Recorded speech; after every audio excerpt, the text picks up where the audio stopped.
si petit mot que l'on oublie souvent. Il n'est pas nouveau, mais il est très important. La bouche de l'orgueilleux n'en connaît pas le goût. Il est peut-être... Alléluia, bien-aimé dans le Seigneur. Je te bénis mon frère, ma soeur, toi qui me suis partout où tu te trouves dans le monde maintenant.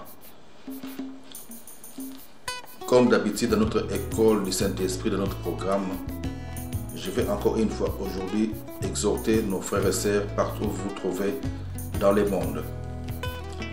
Je suis bien votre frère, le serviteur du Maître, de notre Maître, qui est votre Maître aussi, le Seigneur Jésus-Christ. Je vais encourager aujourd'hui les chrétiens de partout dans le monde, toi mon frère qui me suit et ma sœur, que nous devons avoir une vie chrétienne. Parce que quand nous disons ou quand quelqu'un dit qu'il est chrétien, quand on dit que nous sommes des chrétiens, ou quand on te connaît en tant que chrétien,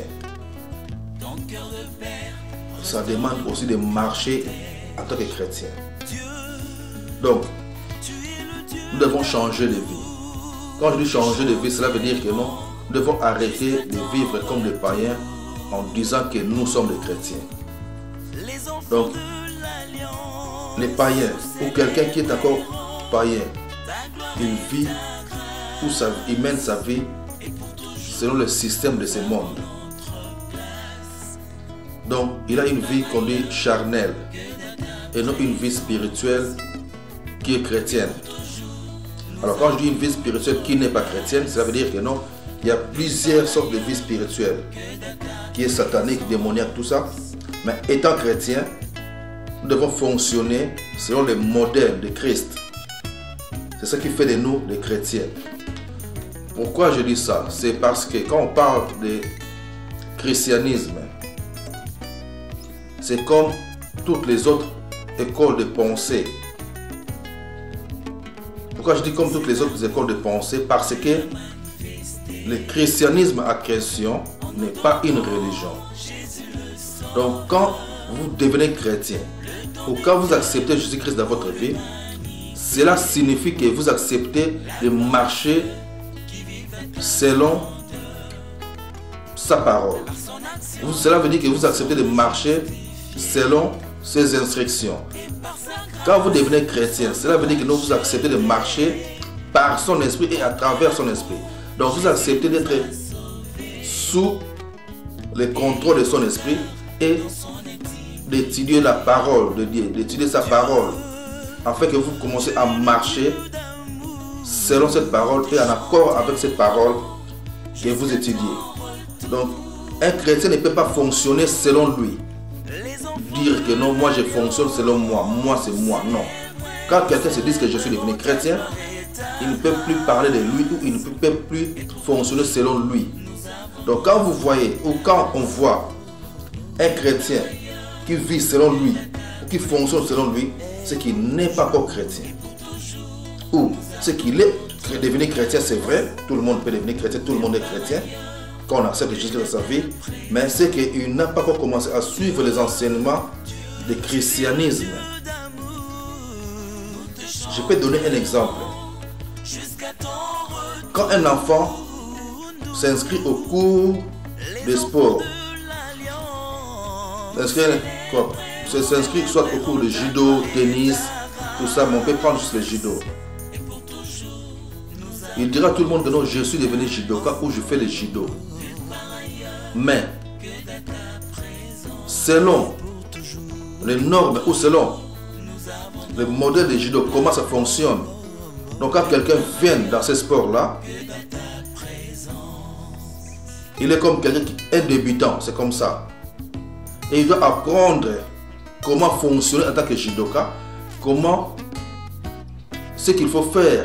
C'est pour ça qu'ils ont des ceintures blanches, jaunes, vert, orange, vert, bleu, tout ça, et puis ça monte. C'est comme ça aussi avec la vie chrétienne. C'est comme ça aussi la vie chrétienne. Donc quand on devient chrétien, ce n'est pas parce que tu acceptes Christ aujourd'hui Tu dis, ok, oui, j'ai accepté Jésus-Christ, je suis devenu chrétien, et c'est tout, c'est limité là. Tu commences maintenant à faire ce que tu fais. Non, ce n'est pas ça. Ce n'est pas comme ça. C'est pour ça que moi je dis souvent que Jésus-Christ est la porte. Il est la porte. C'est écrit dans la Bible, dans le livre de Jean. Il est la porte. Il a dit que non, je suis la porte. Celui qui vient en lui, il rentrera. Et il a dit aussi que non, nul ne peut voir le Père sans qu'il puisse passer par lui. Donc avant de voir le Père, le Dieu le Père, avant de voir le Créateur, il faut d'abord que tu puisses passer par Jésus-Christ. Et quand on passe par Jésus-Christ, là maintenant on va commencer à expérimenter ou à vivre la vie chrétienne. On ne peut pas fonctionner en tant que chrétien ou on n'arrivera pas à fonctionner en tant que chrétien si on se limite seulement que non, j'ai accepté Jésus-Christ et c'est tout. Dimanche tu vas à l'église, tu vas prier, chanter, écouter les messages, puis retourner chez toi. Ça c'est une part aussi de l'église. Ça fait partie de l'église. Ça fait partie de la vie chrétienne. Mais l'étude biblique, tu dois le faire en accord avec le Saint-Esprit. Il faut que tu te laisses enseigner par l'Esprit. C'est pour cela que nous avons ce programme que nous appelons l'école du Saint-Esprit. Parce que nous aimons toujours apporter au peuple de Dieu, aux chrétiens, ce qui vient de lui-même. Ce que lui-même, le Maître, nous inspire à vous dire et à vous expliquer. Donc quand on devient chrétien, comme je dis, nous devons quitter tout ce qui est charnel. Donc nous devons sortir, comme sortir du milieu des choses mondaines. C'est pour ça que la Bible nous dit que nous devons sortir du milieu des. Nous devons sortir. Quand on dit sortir du milieu des, ce n'est pas fuir les païens. Non, ce n'est pas ça. Nous devons tous aller vers les païens pour les encourager ou pour les exhorter, pour les aider à accepter Christ dans leur vie, pour les amener à devenir chrétiens. Mais par contre, ce qu'on voit aujourd'hui, les gens qui se disent chrétiens, mais quand ils vont chez les païens, ils ne vont pas pour les amener vers Christ, mais ils vont pour parler des choses de ce monde. Un chrétien qui va aller dimanche à l'église, pour lui c'est fini, et lundi, maintenant même le dimanche même, il recommence avec les choses de ce monde. Avec les païens. Au lieu d'aller chez les païens, pour les exhorter, pour les parler de Jésus-Christ, non. Beaucoup d'entre nous vont chez les païens pour faire des choses comme les païens. Même ceux qui se disent pasteurs. Pourquoi je dis ça? Vous allez voir que non, quelqu'un qui va vous dire qu'il est chrétien ou qu'il est chrétien depuis, si on peut prendre, soit depuis 5 ans, 10 ans même. Mais il peut vous expliquer des choses qui se passent dans la musique païenne, dans la musique du monde, des choses qui se passent même récemment. Ça veut dire soit des choses qui se passent, ou ce qui s'est passé, soit il y a 3 mois, 4 mois, 6 mois, qu'il y a un musicien païen a sorti son album, un chrétien va commencer à vous expliquer, même tout ce qui est dans tous les contenus de cet album-là. Par contre, quand tu acceptes Jésus dans ta vie, il faut que tu commences maintenant à te forcer de se détacher de cette vie-là. Alors, pour se forcer de se détacher de cette vie-là, il faut commencer à éviter à écouter ce genre de choses. Ça, c'est premièrement. Deuxièmement, il faut commencer à éviter de parler de ce genre de choses. Toi, tu vas aller chez les païens pour les amener la parole de Dieu. C'est tout.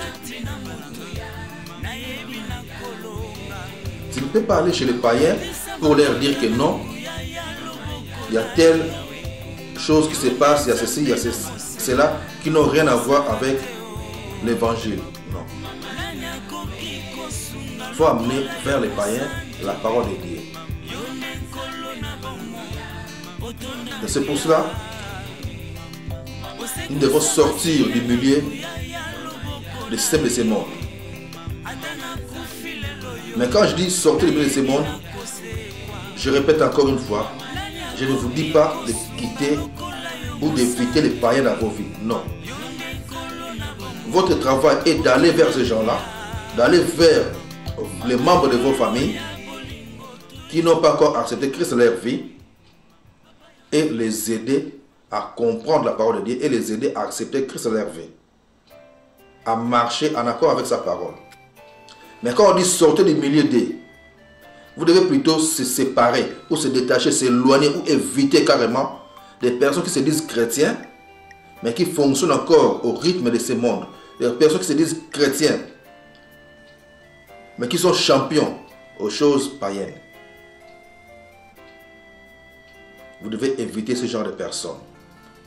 Parce que la mauvaise compagnie corrompt les bonnes mœurs. C'est ça que la parole nous dit. Et quand vous traînez souvent aussi avec des personnes charnelles, vous aurez des difficultés d'avancer dans votre vie spirituelle. Alors, pour accéder, pour aller de l'avant dans votre vie spirituelle, il faut chercher plutôt à passer plus de temps avec des gens aussi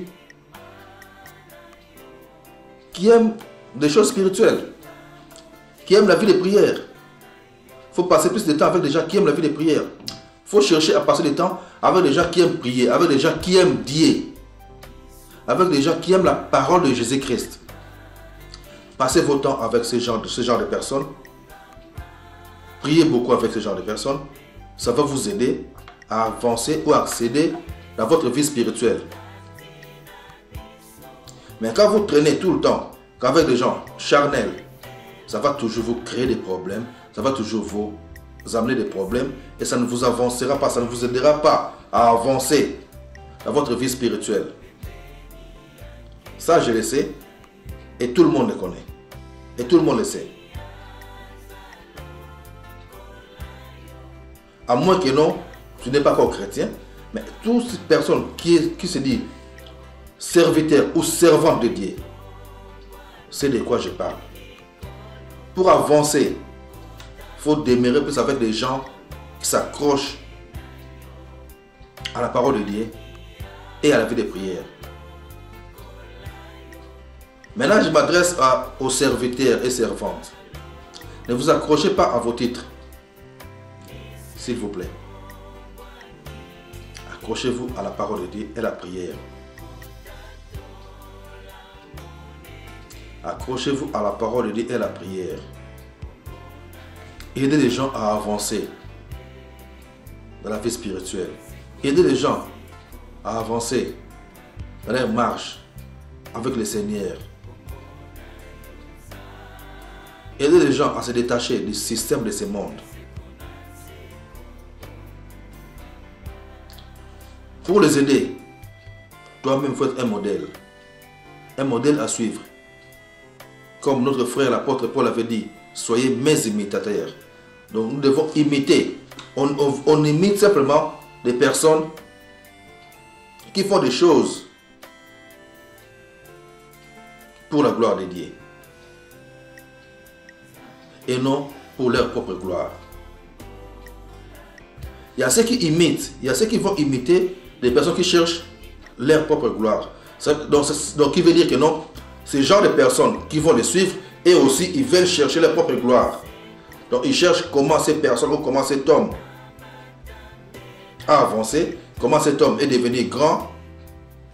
Lui aussi veut devenir grand à suivre cet homme. Or ce n'est pas ça. Cherchez plutôt des personnes qui s'accrochent à la vie spirituelle et qui avancent dans cette vie-là. Suivez les personnes qui sont humbles.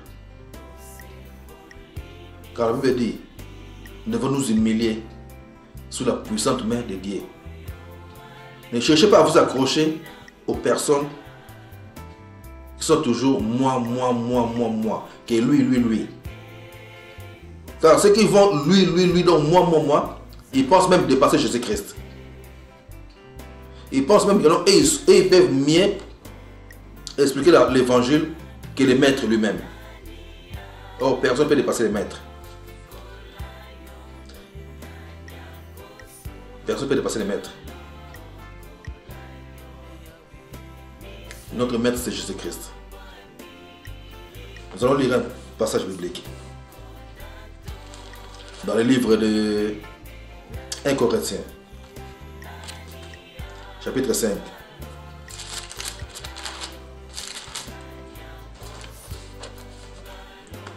Chapitre 5, verset... Je prends à partir du verset 9. Sorry. La Bible dit ceci. Je vous ai écrit, ça c'est l'apôtre Paul qui parle. Je vous ai écrit dans ma lettre de ne pas avoir des relations avec les impudiques. 1 Corinthiens chapitre 5, verset 9. À partir du verset 9. Je vous ai écrit dans ma lettre de ne pas avoir de relations avec les impudiques. Non pas d'une manière absolue avec les impudiques de ce monde. Ce n'est pas avec les impudiques de ce monde. Donc, et on a encore besoin d'eux.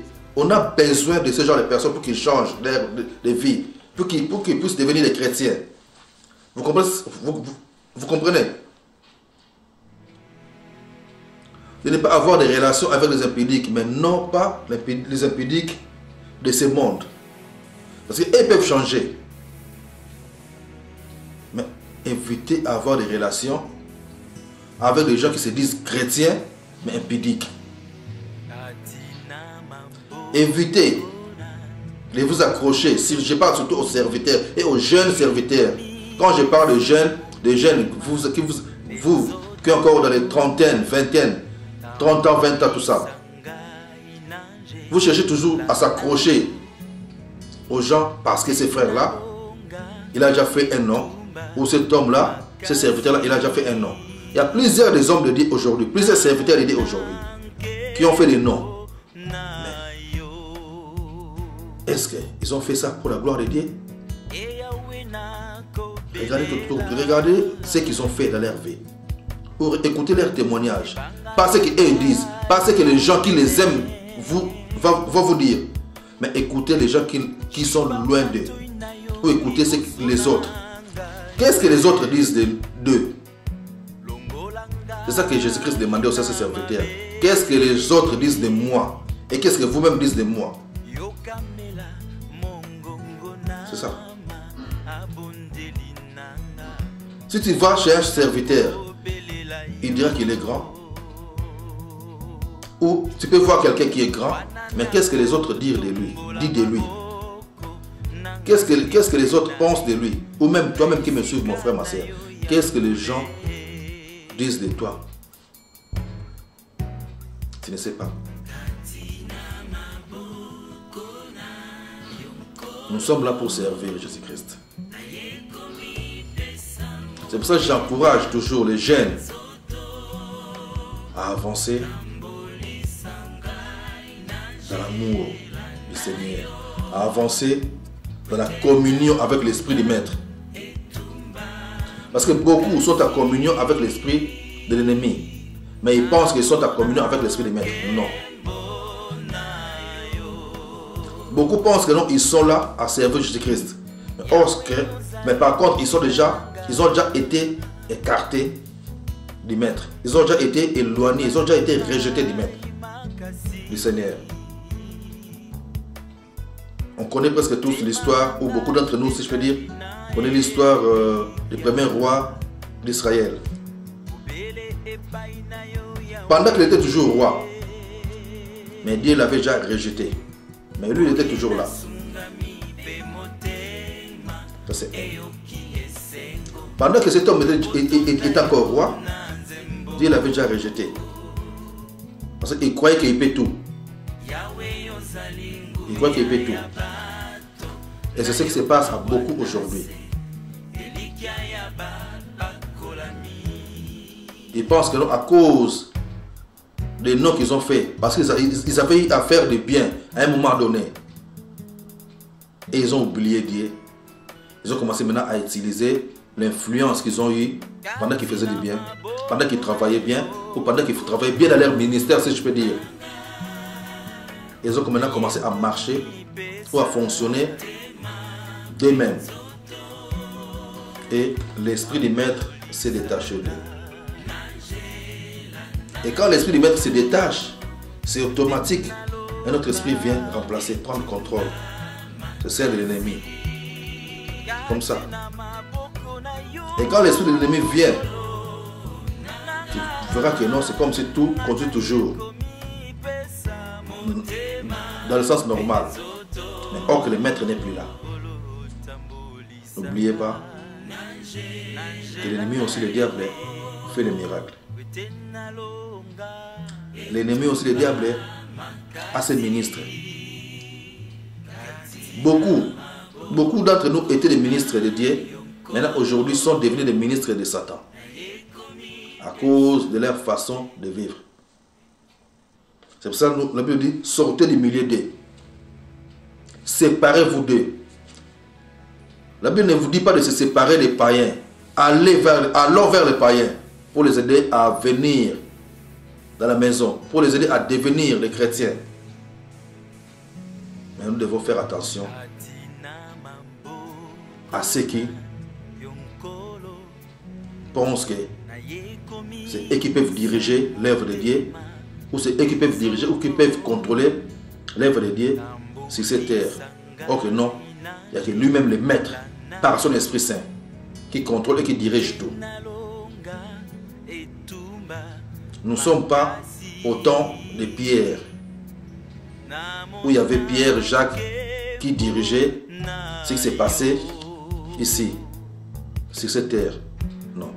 Nous sommes au temps où lui-même l'Esprit dirige. Pourquoi je dis ça? Malgré au temps de Pierre, Jacques, l'Esprit aussi contrôlait. Mais maintenant, ce n'est pas que non, un homme, il va être là à la tête et commencer à vous diriger. C'est bien, nous sommes là à diriger pour aider les autres. Mais pourquoi maintenant c'est lui-même le maître qui est au contrôle? C'est parce que la plupart des personnes qui veulent toujours être à la tête de beaucoup d'entre vous, je dis bien la plupart des personnes, pas eux tous, pas tous les serviteurs, mais la plupart, ils ont déjà été rejetés. C'est pour ça que j'ai donné l'exemple de Saoul. Saoul, le roi d'Israël. Il a reçu les serviteurs, mais il est déjà rejeté. Que Dieu vous bénisse. Nous allons continuer cette exhortation. Donc, comme je dis, vous pouvez lire 1 Corinthiens chapitre 5, à partir du verset 9 jusqu'au verset... Non, 1 Corinthiens chapitre 5, à partir du verset 9 jusqu'au verset 12. Que Dieu nous bénisse. Que Dieu soit avec vous. Que l'Esprit du Maître soit avec vous.